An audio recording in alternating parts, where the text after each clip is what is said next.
मेरे बच्चों, क्या हाल चाल है आप सभी के डियर स्टूडेंट्स। नवदीप सर की फिजिक्स की क्लास में आप सभी का स्वागत है प्यारे बच्चों। तो अपने कर रहे थे फिजिक्स का चैप्टर नंबर 5 जिसका नाम है विद्युत धारा। चैप्टर का थियोरेटिकल पार्ट अपने कंप्लीट कर लिया था। आज जो अपने करने जा रहे हैं वो है बुक के क्वेश्चन का पार्ट नंबर 2। एक पार्ट मैं पहले बना चुका हूँ जब अपना आधा चैप्टर हो गया था, मतलब समांतर और श्रेणी क्रम जो प्रतिरोधों का करवाया था उससे पहले मैंने एक पार्ट इसका बनाया था न्यूमेरिकल का। और आज अपने इसका क्या है दूसरा पार्ट करने जा रही हैं। इसमें अपने जितने बहुचयनात्मक अति लघुत्रात्मक और लघुत्रात्मक क्वेश्चन जो रह गए हैं वो सारे क्वेश्चन अपने इसमें डिस्कस करेंगे बच्चों, ठीक है। तो चलिए बच्चों स्टार्ट करते हैं। आज की वीडियो एक नई एनर्जी के साथ करने जा रहे हैं वो बुक के क्वेश्चन का पार्ट नंबर 2, ठीक है।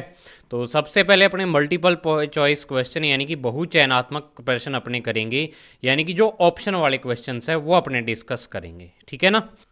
तो देखो सबसे जो पहला क्वेश्चन यानी कि दूसरा क्वेश्चन है, पहला क्वेश्चन मैं इसका करवा चुका हूँ पहले वाली वीडियो में, उसको आप देख सकते हो। तो देखो क्या है कि दो समान आकार की तारों जिसकी प्रतिरोधकता ρ1 व ρ2 है, इनको क्या है श्रेणी क्रम में जोड़ा गया है तो संयोजन की तुल्य प्रतिरोधकता होगी। यानी कि आपको कहा हुआ है कि दो तारें हैं, उनकी प्रतिरोधकता एक की ρ1 है एक की ρ2 है, तो आपको उनकी तुल्य प्रतिरोधकता पूछी है। अब तुल्य प्रतिरोध तो आपने पढ़ा हुआ है, लेकिन इन्होंने क्वेश्चन में तुल्य प्रतिरोधकता पूछ ली, वो तो अपने पढ़ा ही नहीं हुआ। तो अब प्रतिरोधकता को कैसे ज्ञात करेंगे वो देखो, ठीक है ना। आपके सामने ये चार ऑप्शन इन्होंने दे रखे हैं, अंडरवुड होगा, दो गुना होगा, आधा होगा या ρ1 + ρ2 होगा। तो अपने देखो इसको सॉल्व करते हैं कि हम जानते हैं कि जो प्रतिरोधकता होती है वो ρ = RA/L होती है, ठीक है। RA/ क्या होती है, L होती है। प्रतिरोधकता का मान ये वाला होता है। अब देखो स्पष्ट है कि प्रतिरोधकता और प्रतिरोध समान रूप से परिवर्तित होते हैं। अब इस समीकरण में आप देखो भाई ये जो R है ये इस रो के समानुपाती है। अगर मैं R को 2 गुना कर दूंगा तो इसकी प्रतिरोधकता भी क्या हो जाएगी, 2 गुना हो जाएगी संख्यात्मक रूप से। वैसे ऐसा नहीं होता है कि प्रतिरोध को अपने क्या कर दें, चेंज कर दें और प्रतिरोधकता चेंज हो जाए।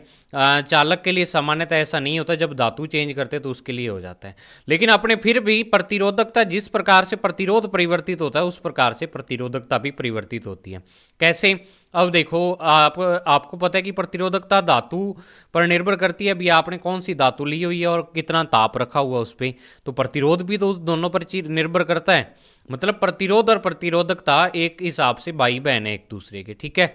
तो दोनों क्या है समान रूप से परिवर्तित होंगे। तो अब देखो जब दोनों को श्रेणी क्रम में जोड़ा, अपने ये कहा क्या लिखा हुआ था, श्रेणी क्रम में जोड़ा है, तो आपको पता है कि श्रेणी क्रम में क्या होता है, जो तुल्य प्रतिरोध होता है वो R1 + R2 होता है। तो जो इनकी प्रतिरोधकता हो जाएगी वो ρ1 + ρ2 हो जाएगी। वैसे कोई डायरेक्ट इसका कोई फॉर्मूला नहीं है, बस प्रतिरोध से इसका संबंध निकाल के फिर अपने क्या कर सकते हैं, इसको सॉल्व कर सकते हैं। समझ आई बात।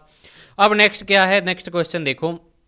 एक चीज़ मैं आपको बताऊं कि जो आपके बोर्ड ये वाले क्वेश्चन है ना, आपकी बोर्ड की बुक के, ये वाली 12वीं क्लास की बुक जो आपकी है, इसमें बहुत ही बढ़िया क्वेश्चन दिए हुए हैं। आपको चैप्टर से डायरेक्ट क्वेश्चन इसमें कम मिलेंगे, इनडायरेक्ट ज़्यादा मिलेंगे। मतलब जो सीधे किसी फॉर्मूले से रिलेटेड नहीं है वो क्वेश्चन आपको ज़्यादा मिलेंगे इसमें, यानी कि कंसेप्ट बेस्ड क्वेश्चन आपको मिलेंगे। तो कंपटीशन के लिए आज से भी ये इंपॉर्टेंट है। देखो क्या है कि एक चालक प्रतिरोध को बैटरी से जोड़ा गया है, शीतलन प्रक्रिया से चालक के ताप को कम किया जाए तो प्रवाहित धारा का मान क्या होगा। भी क्या किया, भी एक चालक है उसको, चालक प्रतिरोध को बैटरी से जोड़ दिया और उस प्रतिरोध को आपने शीतलन प्रक्रिया मतलब उसको ठंडा करने की प्रक्रिया से चालक के ताप को कम कर दिया। तो अब आपसे पूछा है कि धारा का मान क्या होगा। अब देखो प्रतिरोध पर ताप का प्रभाव तो पड़ा है आपने, लेकिन धारा पर नहीं पड़ा। धारा पर आपने पढ़ा है कि ताप का प्रभाव, तो अपने क्या करेंगे, सबसे पहले प्रतिरोध का निकालेंगे। और प्रतिरोध और धारा को संबंधित कौन करता है, ओम का नियम करता है। उस नियम से अपने धारा का संबंध निकालेंगे। तो देखो डायरेक्ट नहीं है, इनडायरेक्ट क्वेश्चन है। तो अब देखो आपको, तो मैंने यहाँ पे थ्योरी लिखी हुई है क्या कि चालक का ताप बढ़ाने पर प्रतिरोध का मान बढ़ता है और ताप घटाने पर प्रतिरोध का मान घटता है, ठीक है। ये प्रतिरोध आप चालक के लिए जानते हो भाई, जब चालक का अपने क्या करते हैं ताप बढ़ाते हैं तो उसका प्रतिरोध क्या होता है, बढ़ जाता है, और ताप घटाते हैं तो घट जाता है। इसी कारण क्या होता है, जो उनका अल्फा होता है वो क्या होता है, पॉजिटिव होता है चालकों के लिए, क्योंकि जिसके लिए प्रतिरोध का मान बढ़ता है उसके लिए अल्फा पॉजिटिव होता है। अतः यहाँ ताप कम करने पर प्रतिरोध का मान कम होगा। प्रतिरोध क्या होता जाएगा, कम होता जाएगा, अगर आप ताप को कम कर रहे हो तो, ठीक है। अब देखो विद्युत धारा जो होती है आई, ओम के नियम से I is equal to V upon R होती है, क्योंकि वी बराबर आई आर से I is equal to V upon R हो जाएगी। तो अब देखो जब आर का मान कम हो रहा है, ताप कम करने पर आर का मान क्या हो रहा है, कम हो रहा है, तो आई का मान क्या होगा, ऑटोमेटिक से बढ़ेगा, क्योंकि आर क्या है, आई के इन्वर्सली प्रोपोर्शनल है, मतलब व्युत्क्रमानुपाती है। तो वही चीज है कि प्रतिरोध कम होने पर प्रवाहित धारा का मान क्या होगा, बढ़ेगा। ठीक है, अगर आप प्रतिरोध को क्या कर रहे हो, प्रतिरोध को कम कर रहे हो, तो प्रवाहित धारा का मान उसमें ऑटोमेटिक से क्या हो जाएगा, बढ़ जाएगा। समझ आई? तो अब ये इसका क्या आ जाएगा, बढ़ेगा, इसका आंसर आ जाएगा। समझ आई बात आपकी? अब नेक्स्ट देखो क्वेश्चन नंबर आ गया 4 आपके पास। ठीक है, इसमें आपसे क्या पूछा हुआ है कि 2.1 वोल्ट का एक सेल है और 0.2 एम्पियर की धारा देता है, और यह धारा 10 ओम के प्रतिरोध से गुजरती है, तो सेल का आंतरिक प्रतिरोध आपको ज्ञात करना है। अब आंतरिक प्रतिरोध वाला आ गया, तो आपको पता होगा अभी इसमें कौन सा सूत्र लगेगा, E is equal to V minus I R वाला। अब आंतरिक प्रतिरोध ज्ञात करना है, तो जब आंतरिक प्रतिरोध का आपने सूत्र निकाला था वो आया था E minus V upon I. E यहाँ पे क्या था, सेल का जो विद्युत वाहक बल था, वी टर्मिनल वोल्टता थी, और जो आई है इसमें वो प्रवाहित धारा थी। तो अब देखो आप सबसे पहले लिखो भी आपके पास है क्या क्या चीज़। ठीक है, अब सेल का विद्युत वाहक बल 2.1 वोल्ट। अब आप कहोगे कि सर 2.1 वोल्ट का एक सेल यहाँ पे डायरेक्ट लिखा हुआ है, इसमें ना ही तो अपने को ये पता है कि ये सेल का विद्युत वाहक बल है, टर्मिनल वोल्ट था, तो आपने विद्युत वाहक बल इसको कैसे लिखा। ठीक है, तो अब एक चीज मुझे यह बताओ कि टर्मिनल वोल्टता क्या होती है। जब सेल से अपने धारा ले रहे होते हैं उस टाइम उसके सिरों का विभवांतर होता है, और ये वाला विभवांतर क्या है, प्रतिरोध के सिरों के विभवांतर के समान होता है। V बराबर अपने कैपिटल आई आर लिखते थे। ठीक है, तो अब आपको बाह्य प्रतिरोध दिया हुआ और प्रवाहित धारा दी हुई है, तो इससे जब वोल्टता का मान निकालेंगे तो V बराबर आई आर आएगा। मतलब कि अपने को V बराबर आई आर इस फॉर्मूले से, मतलब ये V क्या है, अब यहाँ पे टर्मिनल वोल्टता, तो टर्मिनल वोल्टता वाली दोनों चीजें इसमें दी हुई हैं, इस कारण इस ये वाला क्या है, सेल का विद्युत वाहक बल है आपके पास। ठीक है, तो अब अपने क्या करेंगे, जो आपको दिया हुआ है भी धारा इतनी दे रहा और बाह्य प्रतिरोध आर इतना है, तो प्रतिरोध के सिरों का विभवांतर होगा वो टर्मिनल वोल्टता के बराबर होगा, उसको आई आर से लिखेंगे। तो V बराबर क्या हो जाएगा, 0.2 इंटू 10 बराबर 2 वोल्ट यहाँ पे आपका आ जाएगा टर्मिनल वोल्टता। अब आपको पता है कि सेल से अपने क्या कर रहे हैं, धारा प्रवाहित हो रही है, 10 ओम के प्रतिरोध से गुजर रही है, तो जब सेल से अपने धारा ले रहे होते हैं तो वहां पे जो समीकरण लगती है V बराबर ई माइनस आई आर से इस R का मान निकालना आपको। तो पहले तो आपको क्या करना पड़ेगा, आई आर को इसकी जगह पे लेके आना पड़ेगा और V को इसकी जगह पे, तो ये E माइनस वी हो जाएगा। फिर आपका I को नीचे लेके आना पड़ेगा, तो E minus V upon I यानी R का मान। और ये समीकरण मैंने निकलवाई भी थी जब टर्मिनल वोल्टता और विद्युत वाहक बल वाला टॉपिक किया था। तो अब देखो 2.1 ये आ गया, माइनस में 2 जो V का मान है और अपॉन में 0.2, तो 0.1 बटा 0.2, पॉइंट से पॉइंट कैंसिल, और ये आ गया 0.5 ओम आपके पास आंसर आ गया बच्चों। समझ आई बात? ठीक है, अब नेक्स्ट क्या है, क्वेश्चन नंबर 6 है। इसमें क्या है, देखो क्वेश्चन देखने में बड़े लगते हैं, वैसे इतने बड़े क्वेश्चन नहीं है आपके पास ये वाले। ठीक है ना, तो घबराना नहीं है बिल्कुल भी क्वेश्चंस को देख के कि सर ये क्या चीज़ आ गई, उसको बहुत ही अच्छे तरीके से आपको सॉल्व करना है, एक एक चीज़ समझ कर। समझ आई बात आपकी? ठीक है, तो अब नेक्स्ट देखो यहाँ पे क्या दिया हुआ है बच्चों, कि एक नगर से विद्युत शक्ति को 150 किलोमीटर दूर स्थित एक अन्य नगर तक तांबे की तारों से भेजा जाता है। भी अपने तांबे की तारें हैं, उससे अपनी बिजली को भेज रहे हैं या विद्युत को, शक्ति को भेज रहे हैं।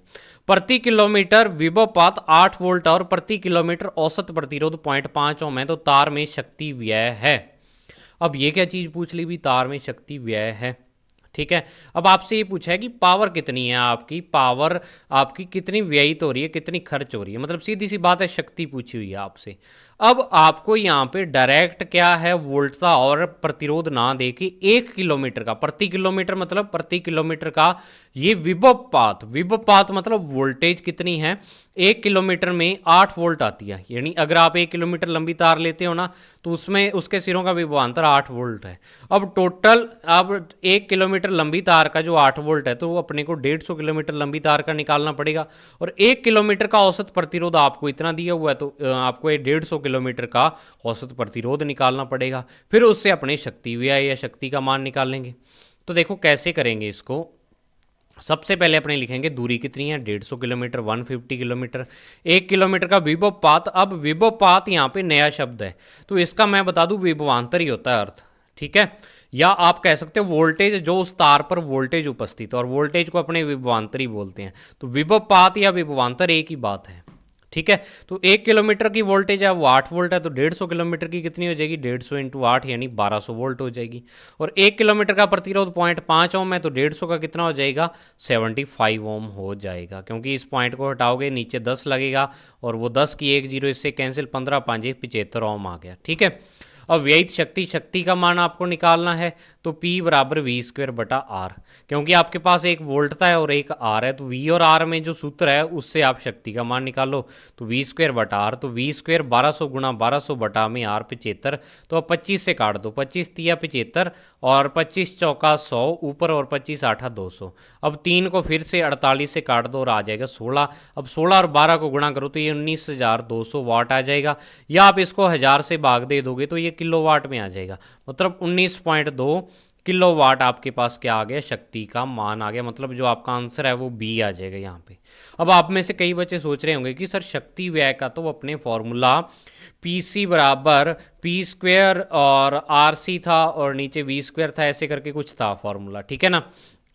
तो वो फार्मूला क्यों नहीं लगाया, देखो बच्चों वो प्रैक्टिकली फार्मूला है, उसको अपने नहीं लगा सकते। अगर तो अपने को पता हो ना भी इतनी शक्ति को ट्रांसफर करना है, अगर आपको शक्ति पहले से दी हुई हो भी इतनी शक्ति को तो ट्रांसफर करना है, इतनी वोल्टता पर और इतने प्रतिरोध पर करना है, फिर तो अपने वो वाला सूत्र लगा सकते हैं। लेकिन यहाँ पे तो निकालनी शक्ति है भी कितनी शक्ति जाएगी। तो शक्ति व्यय तो चलो उन्होंने लिखा है, ये शक्ति व्यय और शक्ति क्षय दो शब्द हैं, वो वाला फॉर्मूला है वो शक्ति क्षय के लिए है। क्षय मतलब जो शक्ति का लॉस हो रहा है, और ये शक्ति व्यय मतलब शक्ति खर्च हो रही है जो, ठीक है। तो शक्ति खर्च हो रही है तो वो तो P बराबर वी स्क्वायर बटा आर से आएगा। वो जो फॉर्मूला था ना जो मैंने आपको प्रीवियस पिछली वीडियो में शायद करवाया था मैंने आपको, उसमें क्या था आपको, जो PC बराबर शक्ति क्षय था वो, ठीक है ना। शक्ति जो आपकी नष्ट हो जाती है उस शक्ति के लिए था, और ये शक्ति व्यय मतलब खर्च कितनी हो रही है, तो खर्च के लिए तो ये फॉर्मूला ही आएगा। अगर शक्ति व्यय आ जाता है फिर वो फॉर्मूला आएगा, और उस फॉर्मूले की आपको सारी टर्म दी हुई होंगी। समझ आई बात। तो उसमें कंफ्यूज नहीं होना कि शक्ति व्यय और क्षय में। तो आर ओम के 5 प्रतिरोध लिए गए, 5 प्रतिरोध आर ओम है, सभी के मान पहले 3 को समांतर क्रम में व इसके बाद इनके साथ 2 प्रतिरोधों को श्रेणी क्रम में जोड़ा जाता है, तो तुल्य प्रतिरोध। तो अब आपको सबसे पहले तो डायग्राम बनाना आना चाहिए इसका। उसने कहा कि आर ओम के 3 प्रतिरोध तो आपने पहले समांतर में जोड़ दिए, और फिर इसके साथ 2 किस में जोड़ दिए, श्रेणी में जोड़ दिए, ठीक है। तो अब इनका तुल्य निकालो आप। तो अब देखो समांतर में 3 प्रतिरोध जुड़े हैं, तीनों समान मान के हैं, तो इसका हो जाएगा आर बटा 3, और जो ये वाले श्रेणी में है इन दोनों का हो जाएगा 2R। अब देखो अगर मैं इन तीनों की जगह भी एक प्रतिरोध लगा दूं यहाँ पे, और इन दोनों की जगह भी क्या लगा दूं, एक प्रतिरोध लगा दूं, तो अब देख मुझे बताओ कि ये वाला तो R बटा 3 है, और ये वाला कितना है, 2R है। तो फिर से ही किस में है, श्रेणी क्रम में ही है, क्योंकि जो इसमें से धारा जाएगी वही इसमें से जाएगी, वही इसमें से। तो अब ये वाले दोनों जो यानी तुल्य जो दोनों आए हैं वो क्या है, फिर से श्रेणी क्रम में हैं, तो इस कारण अपने लास्ट में श्रेणी क्रम लगा देंगे। पहले समांतर वालों का निकालो, फिर श्रेणी वालों का, फिर जो 2 मान आएंगे उसका फिर श्रेणी क्रम से। तो वही चीज़ मैंने यहाँ पे लिखी है कि सबसे पहले क्या है, समांतर क्रम में जुड़े प्रतिरोधों का तुल्य आर इक्विवेलेंट 1 बराबर आर बटा 3, और श्रेणी क्रम में जुड़े प्रतिरोधों का तुल्य आ गया आर इक्विवेलेंट 2 बराबर 2R आ गया। अब पुनः दोनों के तुल्य फिर से श्रेणी क्रम में संयोजित है, यानी दोनों के जो तुल्य प्रतिरोध हैं समांतर और श्रेणी के, वो फिर से क्या है, श्रेणी क्रम में लगे हुए हैं। तो अब आर इक्विवेलेंट बराबर R equivalent 1 plus R equivalent 2, ठीक है। तो आर बटा 3 प्लस 2R डायरेक्ट जोड़ना है, 3 LCM आ जाएगा, यहाँ R है ही, यहाँ 6R आ जाएगा, तो 7/3R आपका आंसर आ जाएगा। समझ आई बात। तो 7/3R। तो ये आपके MCQ थे। अब अति लघुत्रात्मक में ओनली एक ही क्वेश्चन रह रहा है, वो क्वेश्चन अपने करते हैं। देखो क्या पूछा हुआ है कि 40 वाट और 220 वोल्ट का एक बल्ब में से प्रवाहित विद्युत धारा का मान लिखो। भी जो विद्युत धारा इसमें से गुजरेगी मैक्सिमम, अगर अपने इस बल्ब को 220 वोल्टता पर लगाएं तो जो विद्युत धारा इसमें से मैक्सिमम गुजरेगी वो कितनी होगी, ठीक है। तो अब देखो बल्ब की शक्ति है 40 वाट, वोल्टता है 220 वोल्ट, ठीक है। तो धारा का मान निकालना। तो अब आप देखो शक्ति और वोल्टता दी हुई है और धारा पूछी हुई है, तो इन तीनों में कौन सा सूत्र होगा? आपको सिर्फ कंडीशन के हिसाब से सूत्र लगाना है। आप कहोगे कि सर ये शक्ति का तो ये भी होता है, तो वो फॉर्मूला यहाँ पे काम का नहीं आएगा। वो फॉर्मूला वहीं काम है जहां पर आपको सारी टर्म दी हुई है। तो यहाँ V और I और P तीनों में फॉर्मूला क्या था? P बराबर वी आई। P बराबर वी आई वोल्ट था और धारा का गुणा, मैंने बताया भी था शक्ति जब टॉपिक करवाया था। तो यहाँ से I का मान निकालना, तो I बराबर P बटा V। तो P का मान 40 और ये 220, इससे ये कैंसिल हो गया, 2/11 और ये 0.18 एम्पियर क्या आ गया? आंसर आ गया। बिल्कुल सिंपल सिंपल क्वेश्चन है, कोई ज़्यादा हार्ड नहीं है, ठीक है। फिर बच्चों आता है लघुत्रात्मक प्रश्न आपके पास। तो लघुत्रात्मक में क्या है कि चित्र में एक ही धातु के चालकों की प्रतिरोधकता ρ1 और ρ2 है। तो ρ1 और ρ2 का अनुपात लिखो। अब चित्र तो इसमें दिया नहीं हुआ, लेकिन यहाँ पे चित्र की जरूरत ही नहीं है। आपको एक चीज़ यहाँ पे सबसे मेन चीज़ जो इस क्वेश्चन में बच्चे छोड़ देते हैं, एक ही धातु, अब एक ही धातु की दो तारें हैं, तो आपको मैंने बताया था कि एक ही धातु की प्रतिरोधकता समान होती है। चाहे आप एक 10 मीटर की तार ले लो और एक 50 सेंटीमीटर की ले लो, दोनों की प्रतिरोधकता समान होगी, क्योंकि प्रतिरोधकता का मान पदार्थ की प्रकृति और ताप पर निर्भर करता है। लंबाई, उसके मोटाई या फिर उसके अनुप्रस्थ काट, इन सब चीज़ों पर निर्भर नहीं करता है, ठीक है। तो अब क्या होगा? ρ1, क्योंकि दोनों चालक एक ही धातु के बने आता है, ρ1 बराबर ρ2 होगा, और जब दोनों का अनुपात निकालेंगे दो समान संख्याओं का, तो वो क्या आएगा? 1:1 आएगा। समझ आई बात? सिंपल सा क्वेश्चन। अब क्वेश्चन नंबर आता है 3। तो क्वेश्चन नंबर 3 में अपने देखो क्या है कि चित्र में दो सर्वसम सेल, ये सेल दिए हुए हैं, यहाँ पे पॉजिटिव नेगेटिव लगा लेना, मैं भूल गया लगाना यहाँ पे, ठीक है ना, पॉजिटिव और नेगेटिव। तो पॉजिटिव नेगेटिव विद्युत वाहक बल इनके समान और आंतरिक प्रतिरोध नगण्य है। ये मतलब आपको आंतरिक प्रतिरोध यहाँ पे 0 लगभग मानने हैं। नगण्य का मतलब 0 मानने हैं। दोनों समांतर क्रम में जुड़े हैं, तो प्रतिरोध R में से प्रवाहित विद्युत धारा का मान ज्ञात करो। अब आपको देखो I का मान ज्ञात करना है। आपको दो ही चीजें दी हुई है, एक E और एक R। तो E और R के रूप में आपको I का मान निकालना होगा।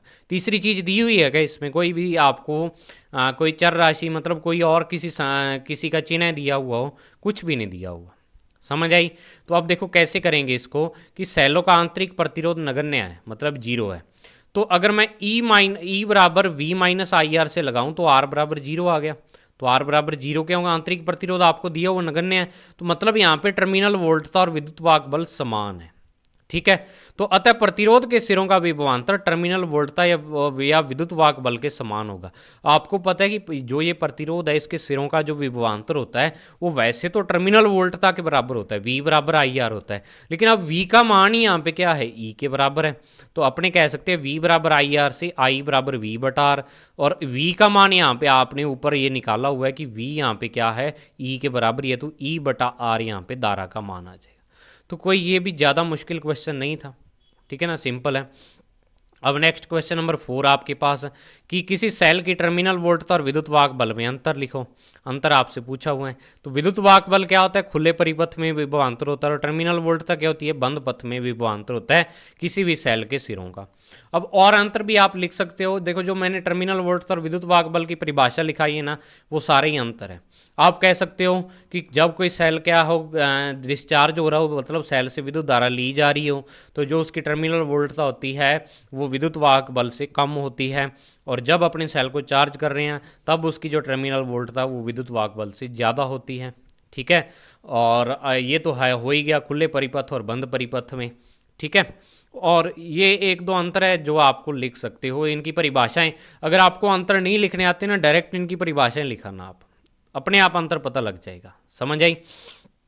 अब नेक्स्ट है कि 8 आर प्रतिरोध का कोई तार वृत्त के रूप में मोड़ा जाता है, तो इसके किसी व्यास के सिरों के मध्य प्रभावी प्रतिरोध का मान क्या होगा? मतलब एक तार है आपके पास कोई लंबी, और उसका प्रतिरोध कितना है? 8 आर है। 8 आर उसका प्रतिरोध है। तो अब उस तार को मोड़ के अपने एक वृत्त बना दिया।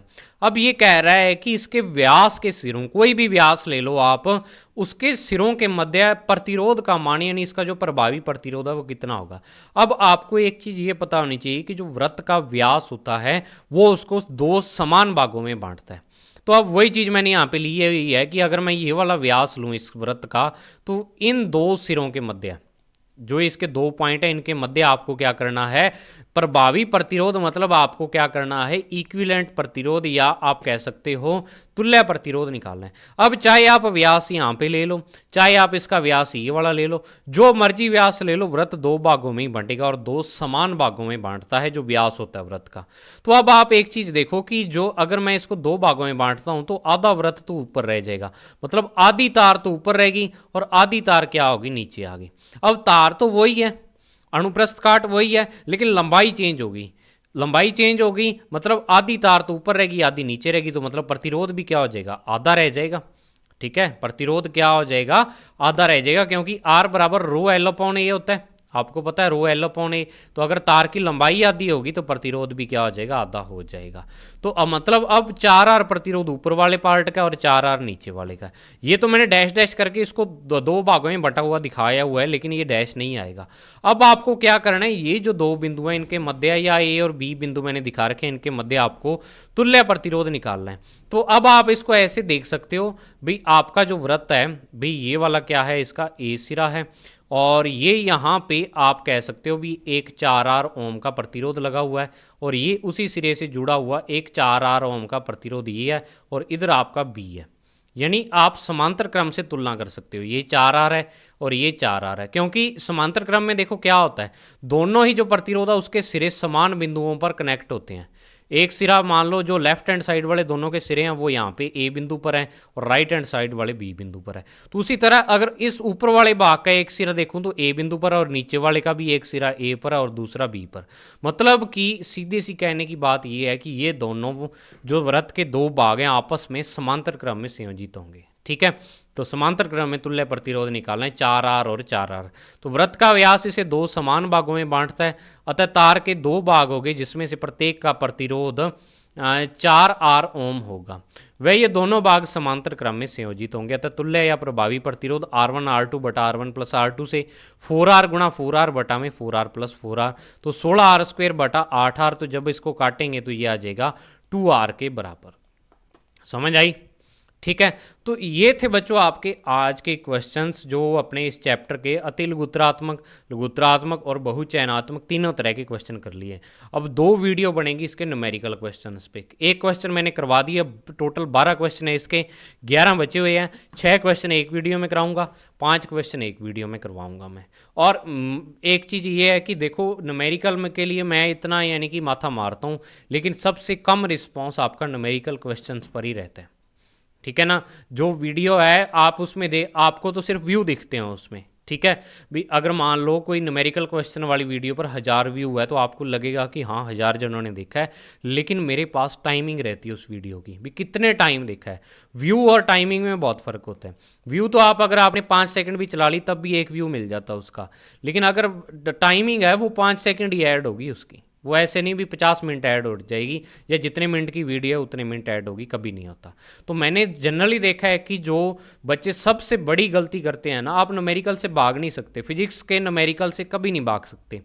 चाहे आप बीएससी करो, चाहे आप नीट करो, चाहे आईआईटी करो। नीट आईआईटी में तो होते ही न्यूमेरिकल हैं, तो वो अगर न्यूमेरिकल को छोड़ते हैं या नहीं इंटरेस्ट लेते बच्चे, तो मैं आपको कहूँगा कि आप अपने पाँव पर कुल्हाड़ी खुद मार रहे हो।